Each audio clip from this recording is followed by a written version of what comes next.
and there were dogs of that house that saw me picking the macadamia and chased me. Now, you can imagine the battle of a 5-year-old and a dog.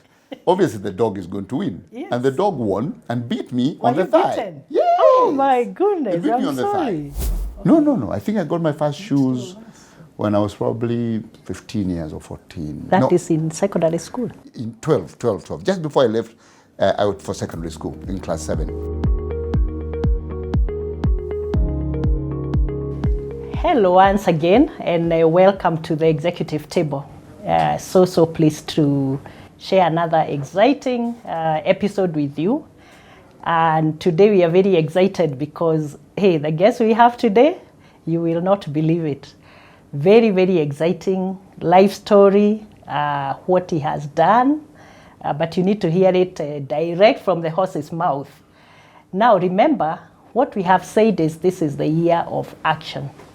This is the year when we are taking our leadership to the highest level possible. And that is why we are bringing the guests to tell you what they have done, what they have experienced, the exposure they have, they are sharing with us. So please stay tuned to this channel and just take the lessons. Remember also to engage us, your comments, your questions, all the comments, we like them and I'm addressing them, I'm looking at them. So because they also help me to know what exactly you want to hear and what will help you. So keep those comments coming, engage on our channels. We are on 6 channels, so continue watching us. Now, today's guest, very exciting. He's a doctor, first of all. By the way, let me also tell you something very exciting. He's also a boy from my village. Remember we had another one, Linus Gitahi. Now this one is also from my village. Boy born and brought up in the village like me. But he has a very exciting story about what has happened since those early years and how far he has traveled to get to where he is today. So I want to welcome Dr. Githinji Gitahi. Daktari, welcome to the show. Thank you, Mary. We are looking forward to the conversation. I'm looking forward to it as well. And I know the viewers are very excited. They can't wait, to hear what you have to tell them. Yeah. So let's dive into the show. Yeah. So I think we'll just start with where you started. Yes. Where were you born? By who? How were those early years? We start from there. Well, Mary, according to my birth certificate, because that means a lot. Sometimes we are not sure whether you're born on that month, that year, plus or minus. But according to my birth certificate, I was born on 7th of August, 1970. So I'm now going towards 55. And I was born in a small village called Gugi, in Othaya constituency in Neri County. So that's where I was born. And I was born number 8 of a family of 9.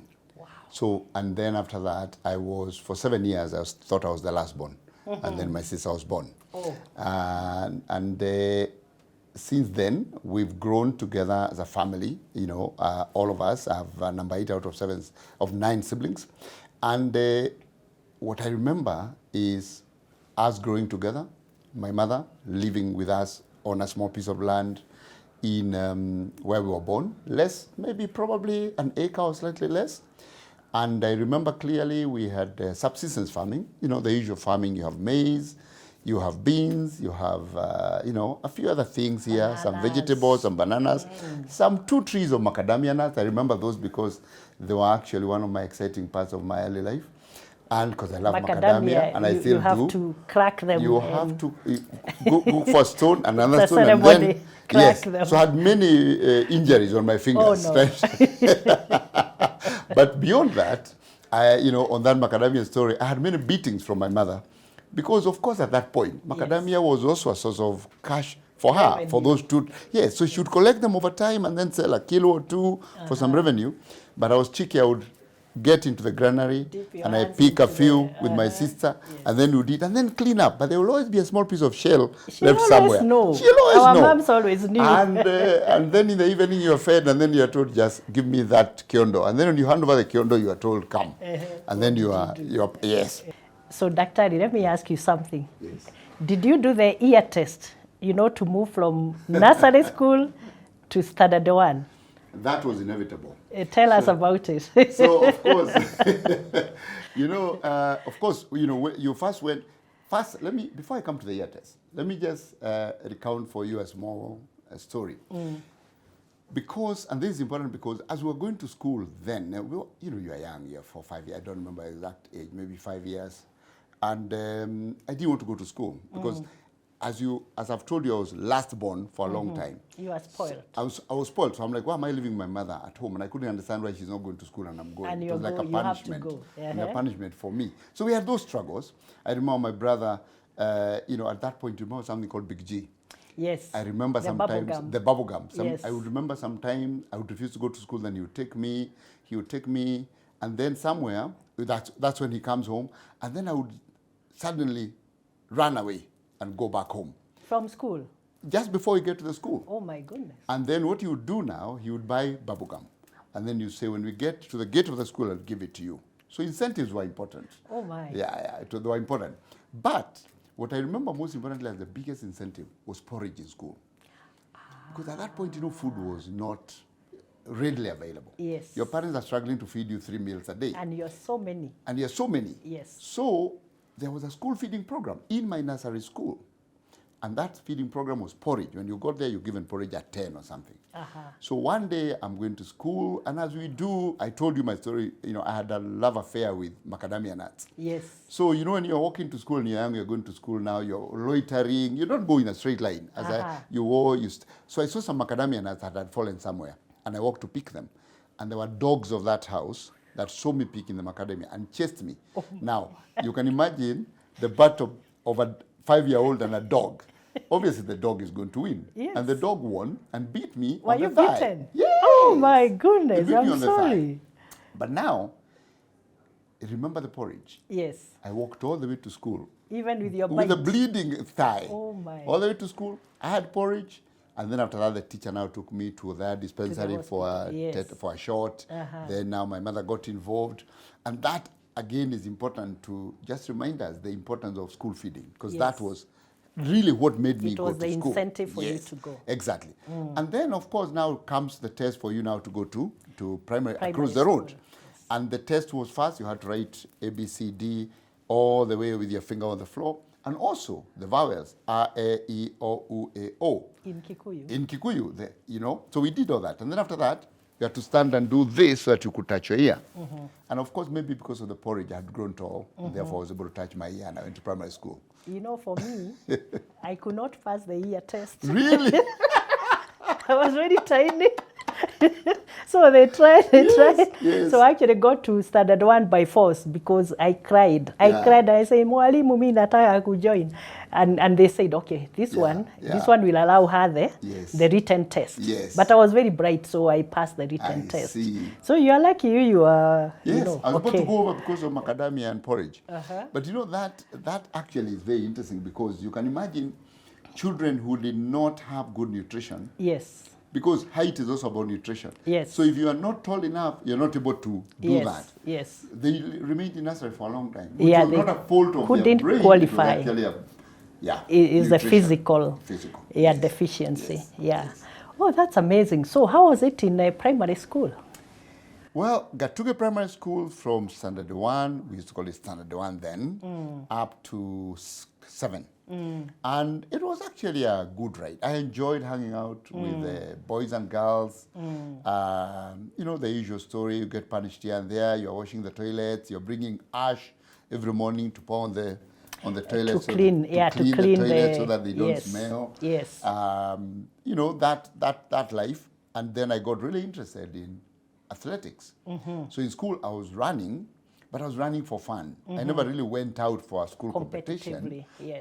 But I ran, and I would run a full 40-kilometer marathon around the 40 kilometers? Yes. Wow. I would do the whole thing, and we would go around the field. Remember, the field was 400 meters. Yes.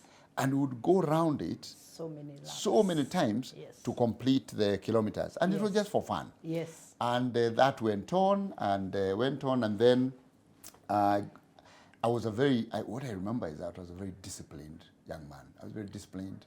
At that point, I was very fearful of authority, because that's how authority was those years. So I rarely got punished. But you'd walk, and we would walk to school. We would walk every day to school and back. And when we got to class 4, because before that, you remember, we used to go up to lunchtime. Then you go home, when, up from Saturday 1 to 3. And then you go home and have lunch at home and stay on and say, maybe graze the cow around. But when you go to class 4 now, you have to come back in the afternoon. Yes. So now we had to run. You go to school in the morning. Then you run back. Go home for lunch. You pick a boiled maize or some sweet Domas potato. or or you find a mokimo, the githeri. And then you eat quickly and you go back and you to school. go back for the afternoon Yes, session. that distance is about 3 kilometers or so. 3 kilometers in the morning, then you do 3, to and 3, and then in the evening you so go it's back. actually almost what, 12? Almost 9 or, Yeah, because 3, Exactly. 3, 6, and then 6. Exactly. Back, 12 so, kilometers. And you do that every day and you're fine. You're running around, you're good. So went on like that. Of course, now that life was very interesting and also was a very simple life. I remember, and I must say this, that at that point, things like showering, because at that point you had no showers and baths. You actually went outside the house and there was a small place that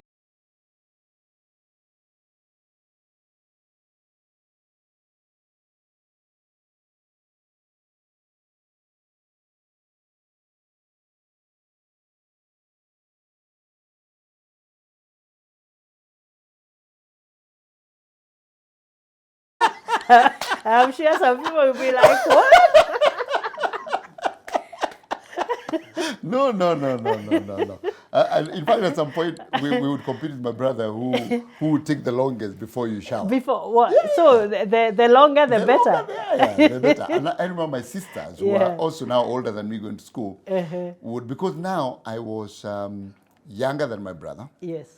And now my sisters were more caring about me. Yes. And they were like, you have not showered for a long time. You have not applied Vaseline on yourself. And you do those things by force. Because you are barefoot. You're just walking. So you are literally forced now to this yes, one we you have shiny legs, but everything else is. And then would be checked for cleanliness. Yes, I in remember school. Teacher Gerard. Teacher Gerard was our discipline master. God rest his soul, eternal peace. So we would go to assembly in the morning, and there was every Monday, there was a check for cleanliness. Yes. So as you queue, you queue in lines, and then you're doing assembly, you're singing the national anthem, and, and then Teacher Gerard would pass by, and all of you had to have your hands up like this. And all you needed to do is keep doing them like this. Yes. So that you check here and check here. Yes. Yeah? So what you did before you go to school, because in the morning, you're going to school around 6:30, 7. So there's a bit of dew on the grass. Yes. So you do the dew like this. Then you wash here. With the dew, you wash here. You wash here. So on the face of it, it looks okay. It's clean. You're clean. Let me ask you, did you used to wear shoes? No. Oh, okay. No. I think I got my first shoes when I was probably 15 years or 14. That is in secondary school? In 12. Just before I left out for secondary school in class 7. Wow. Yes. Wow. Yeah. In 77. That's when I got my small shoes. They were called hockey shoes. But you didn't wear them to school. Yes. You wore them on Sunday. Yeah. To school, you were just barefoot. So that, I remember that. So the cleanliness was not a big deal. Teeth brushing was, of course, through the tree branches. The cypress. The cypress. Brushes. You picked it up and then you did that. Yeah. Cleaning was, wiping yourself with dew. Yes. Yes. But then, at that point, I remember also there were quite a bit of jiggers in the village. Yes. So jigger and lice. And lice. On the head. On the head. Yes. So jigger infestation was quite something. Yes. And my sisters, of course, were much cleaner. And I remember my sister called Judy, would remove my jiggers. And now you have to walk to school. And jigger holes used to be big, eh? Yeah. They used to be big. And you have all those woods. And you're walking through the grass. Yes. So they would pick they you. would So you have the to, you have to like this. Yes. Please Wow. don't tell me to show you my toes. So that environment was the way it was. And that was my life through primary school. And it was enjoyable, completely enjoyable. Very nice. Absolutely.